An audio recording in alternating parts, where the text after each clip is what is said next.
عدت میں نکاح ایک جادوئی عمل۔ علامہ ابتسام الہی ظہیر نے ایک اہم نقطے کی طرف توجہ دلائی ہے کہ عدت میں نکاح دراصل ایک جادوئی عمل ہے۔ اس عمل سے شیطان خوش ہوتا ہے۔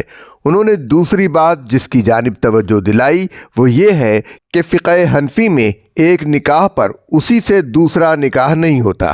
پنکی پیرنی سے اگر پہلا نکاح نہیں ہوا تھا تو دوسری مرتبہ نکاح نہیں پڑھایا جا سکتا۔ اگر پہلا نکاح نہیں تھا تو اس غلط نکاح میں جتنا عرصہ گزرا وہ بدکاری کا عرصہ تھا۔ یہ تو ثابت ہو گیا کہ عمران خان اور پنکی پیرنی نے بدکاری کی زندگی گزاری۔ اسلام میں برقع ہے لیکن برقعے میں اسلام نہیں ہے۔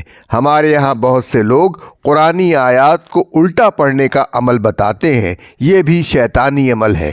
قرآن کی آیات کو کبھی ان کی ترتیب سے الٹا نہیں پڑھنا چاہیے۔ اللہ ہمیں